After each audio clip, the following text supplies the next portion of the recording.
Hey everyone, welcome back to the Ayumi channel. Today, we've got a tutorial on adding embroidery to a sweatshirt. The sweatshirt is already drawn, so let's first take a look at the fabric settings. We have 3 fabrics. As you can see in the render view, the main fabric is a fur material, and you can see its settings here.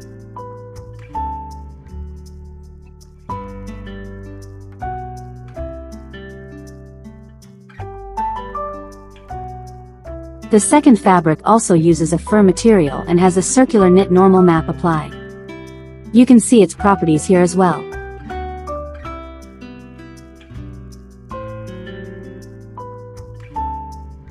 The third fabric is a copy of the second one, with the only difference being that its normal map is rotated by 90%.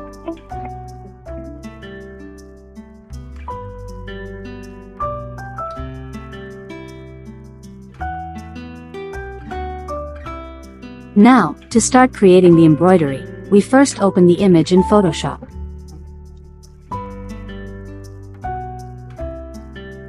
We crop the image and remove the background and any unnecessary details.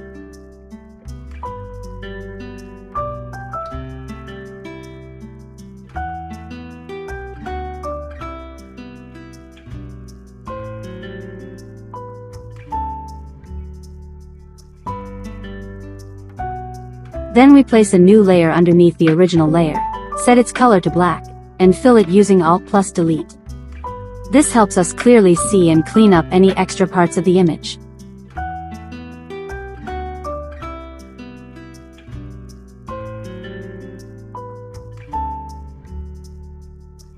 After that, we delete the black layer and export the image as a PNG file.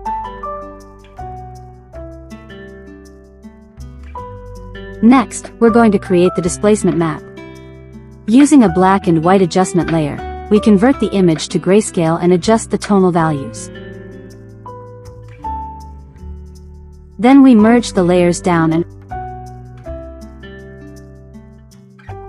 apply a Gaussian blur filter, setting it to 3 pixels. After that, we create a black layer underneath and export the result as a PNG.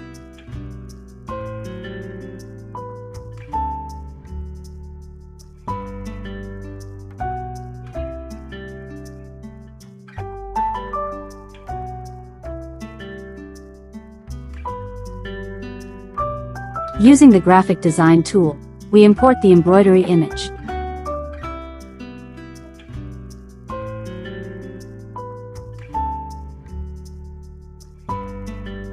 We select the image from the object browser and assign the black and white image as the displacement map, setting the amount to 10.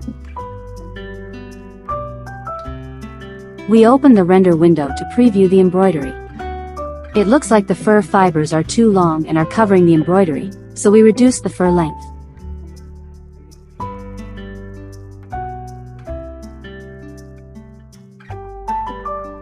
Then we increase the size of the graphic pattern and position it correctly.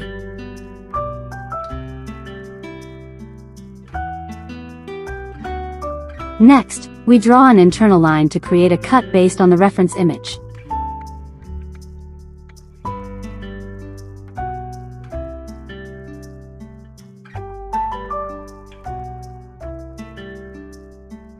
We need to disable the symmetric option and unlink it. Then continue drawing the line on the opposite side.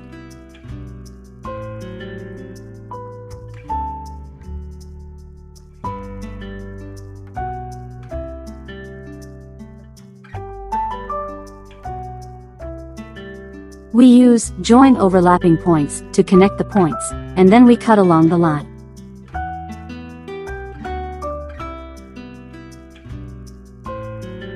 After that, we remove the graphic pattern from the cut piece and create a clone over layer for it. We unlink it, scale up the top pattern,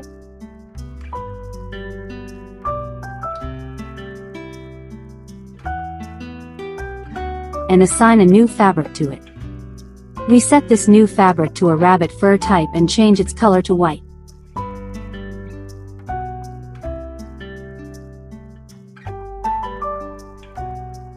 Now we can check the render again.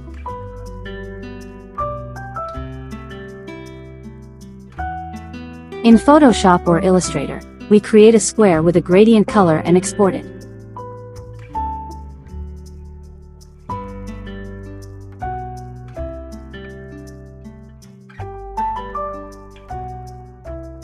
Then we open the main fabric settings and add this image as a texture.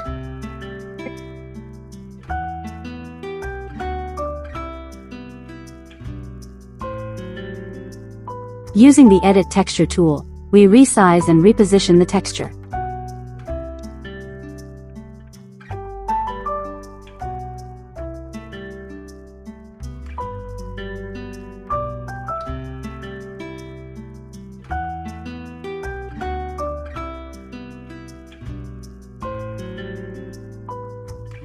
Finally, we adjust the colors of the remaining fabrics to match the garment.